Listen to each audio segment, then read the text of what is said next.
Hey everybody, welcome back to another video here on the Business Broker Academy. My name is Sean Littman, CMO for Vertica Systems and Vertica CRM with Josh Factor. And today we're going to be doing part two of our walkthrough of the data room. As I mentioned, if you watched part one of the video, our data room is a one-of-a-kind custom-built data room that houses all your listings, all your information, all your buyer information, all your seller information.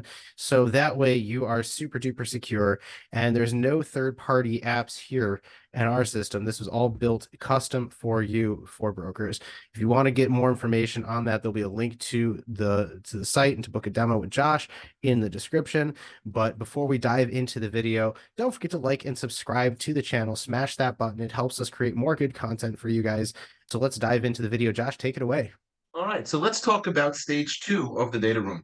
Just to focus the understanding, our data room is split into two parts because every broker has a finite number of listings, but well, let's hope an infinite number of buyers coming to inquire on those listings.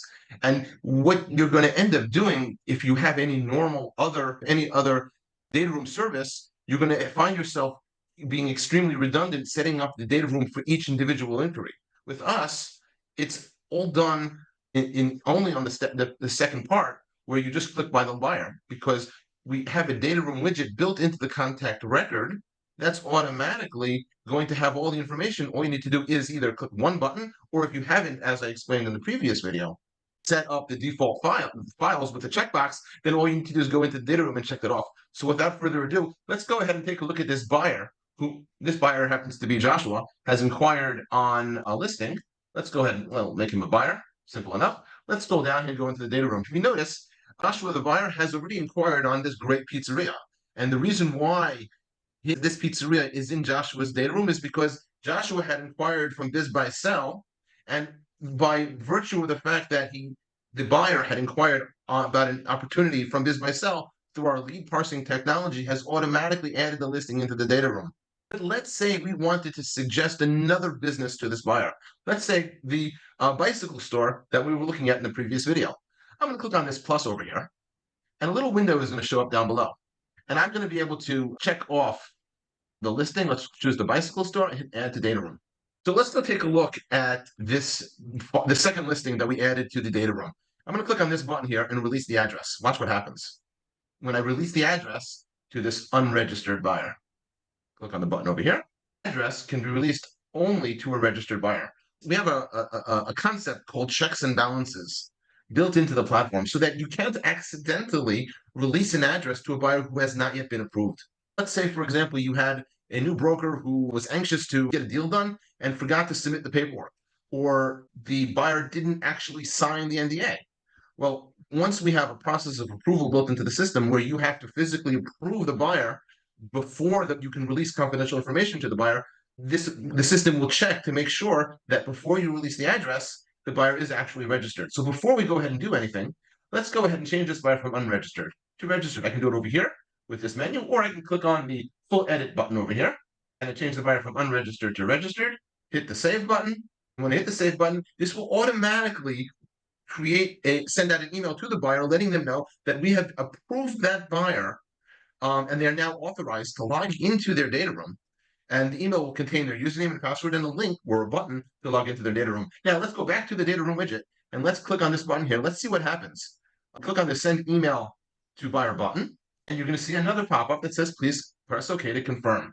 I'm going to hit OK to confirm right now. This will then go ahead, send another email out to the buyer, but this time it's going to create a process that ties the buyer into being shown the listing, because you're creating a paper trail of this listing being shown to this buyer. This will automatically generate an email to the buyer. Hey, Mr. Buyer. Hey, Madam Buyer. This list here, please use this email as an introduction to this Wheels bicycle located at 123 Any Street. Please review the listing. Please discreetly visit the store, but don't speak to anybody while you're there, and follow up with me with your feedback.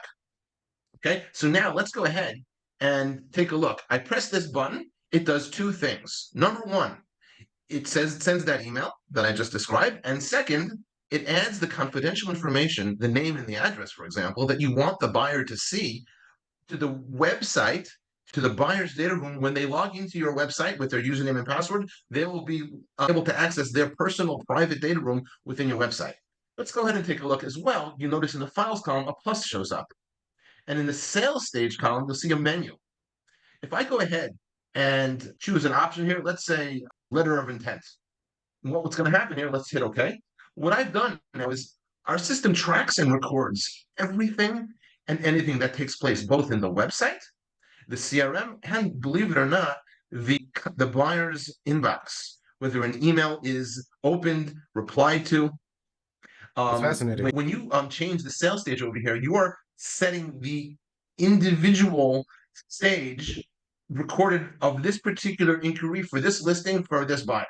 And through our reporting module, which tracks and logs all of that information, we can then create reports. For example, all of the buyers who have inquired on Wheels Bicycle, or all of the buyers who have inquired on pizzerias, and what sales stage they are at that moment in time.